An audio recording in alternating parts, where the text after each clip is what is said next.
제가 한번 기도하겠습니다. 살아서 역사하신 하나님, 아버지 은혜와 사랑에 감사를 드립니다. 하나님, 익숙함으로 반복하는 하루, 세상의 문화와 감정과 인간관계에 휩쓸려 흘러 떠내려가는 하루가 아니라 성령의 충만함으로 모든 것을 시작하고 성령의 인도하심을 통하여 모든 것을 진행하고 성령의 역사하심으로 모든 것에 결론 내리는 우리의 삶의 여정되도록 함께 하시고 축복하여 주옵소서. 오늘이라 일컫는 날에 서로 피차 권면하도록 하나님의 중요한 뜻과 계획을 발견하고 성취하는 승리의 한 날 되도록 함께 하시고 축복하여 주옵소서. 감사드리며 살아계신 주 예수 그리스도의 이름으로 기도합니다. 아멘. 삼경제 회복, 빛의 경제라는 제목으로 기도처럼 말씀 주셨습니다. 사도행전 18장 4절은요. 안식일마다 바로 회당에서 강론하고 유대인과 헬라인을 권면하니라 라는 말씀이죠. 이번 주 수요일날 말씀에도 우리가 함께 나누었지만 모든 사람은 믿음이라는 게 있어요. 믿음의 방향이라는 게 있습니다.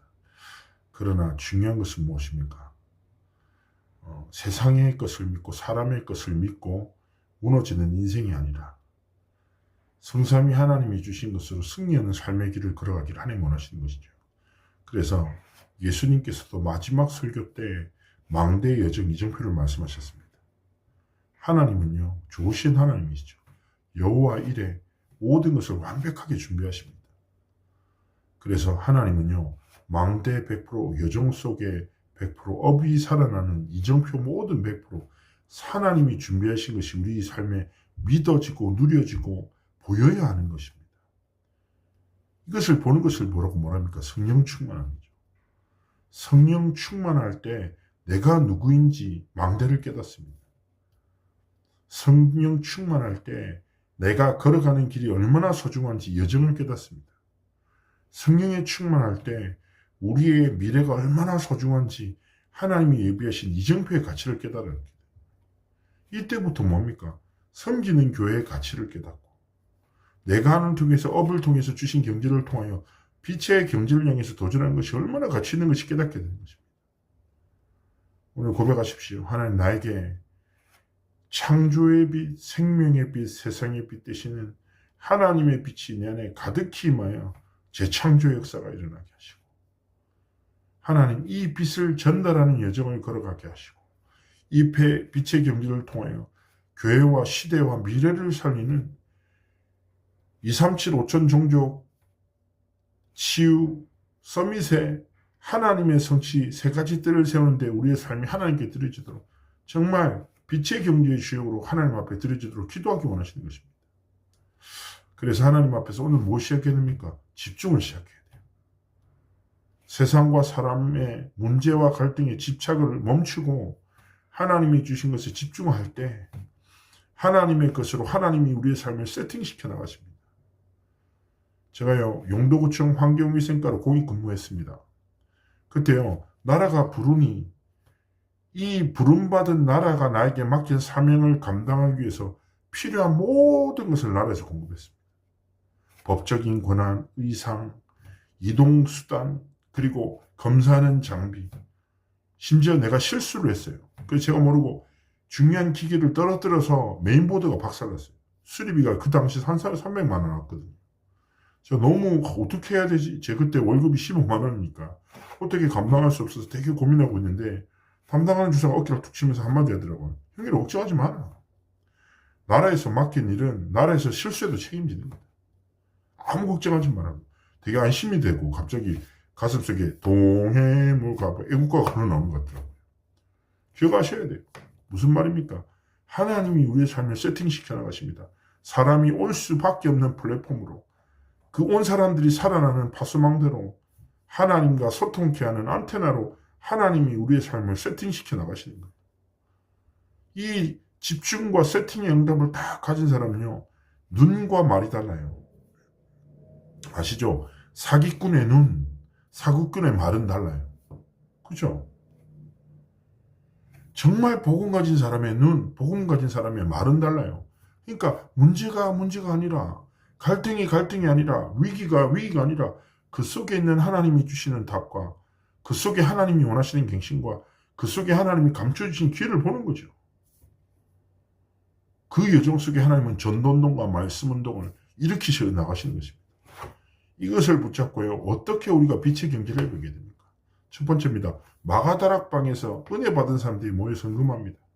이게 뭡니까? 빛의 경제의 시작이에요.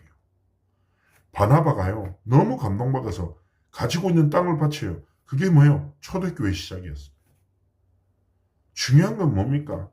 진짜 복음에 결론난 사람의 헌금을 통하여 하나님의 일이 시작되는 거예요.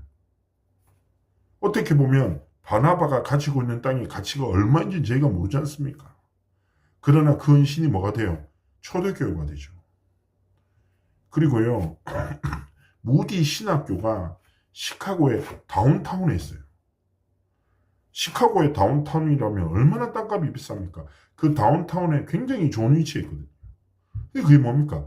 무디라는 전도자가 시카고에 가서 전도 집회했는데 한 사람이 회심한 거예요. 그리스도의 복음을 듣고 완전히 회개하고 결론 내렸어요. 그때 원래 술을 만드는 양조장을 짓고 하려던 건물을 하나님의 나라를 위해서 쓰라고 헌신합니다. 그게 지금의 무디 신학교 땅이거든요. 그 땅에서요. 전 세계를 살리는 수많은 영적 조도자들이 일어나요. 하나님의 놀라운 역사가 뭐예요? 이름 모를 중직자 산업인 한 사람의 결정 헌신을 통해 시작되는 거예요. 그래서 우리가 하나님 앞에 은혜 받고 복음과 하나님의 나라를 위해서 결단하는 거 얼마나 가치 있는지 모릅니다. 두 번째입니다. 다비다죠. 작은 봉사로 욥바를 살렸습니다. 그런데요. 그게 뭡니까? 가죽장사 시몬과 베드로가 고넬료를 만나는 문이 되기도 했죠. 하나님은요. 한 사람을 통하여 또 다른 한 사람을 통하여 또 다른 한 사람을 살리는 재생산의 역사를 계속 이뤄나가시는 거예요. 그렇게 살아난 세 번째요. 한 사람 뭡니까? 자주장사 한 사람이었던 루디아는요. 빌립보 전체를 살렸습니다. 브리스가 부부는요. 전도자 바울이 복음을 전할 수 있도록 평생 뒷바라지예요. 그래서 로마서 16장이 뭐라고 표현됩니까? 자기의 목까지 내놓았다. 생명까지 딱 걸고. 생명을 걸었는데 물질이 대수겠습니까? 그래서 지금도요. 로마에 굉장히 부촌에 브리스가 교회가 있다고 하죠. 뭡니까? 성경에 기록된 한 사람의 헌신, 한 사람의 사역을 통하여 지역과 시대와 미래가 살아나는 거죠. 그래서 우리가 이 딱 보면서 루디아 대단하구나. 브리스가 엄청나구나. 다비다 너무 귀하구나. 이게 머물 게 아니에요. 그렇다면 하나님의 말씀은 살았고 운동력이 있어 그 말씀을 믿는 자, 지키는 자, 그리고 그 말씀을 붙드는 자에게 성취되잖아요. 로마서 16장 1절 27절에 기록된 하나님의 축복받았던 중직자의 여정도 마찬가지입니다. 우리가 정말 기도해야 합니다. 이것을 두고 기도하는 것이 뭐예요? 빛의 경제의 시작이에요. 빛이 어디에 필요한지, 어디에 빛을 경제를 사용하는 것을 하나님이 기뻐하시는지 보는 것부터 기도하는 것부터 시작된 것입니다. 그래서 우리가 뭐예요? 777 기도 속에 들어가서 하나님 앞에 정말 기도합니다. 창대교회 중직자님들 제가 너무 사랑을 존경하죠.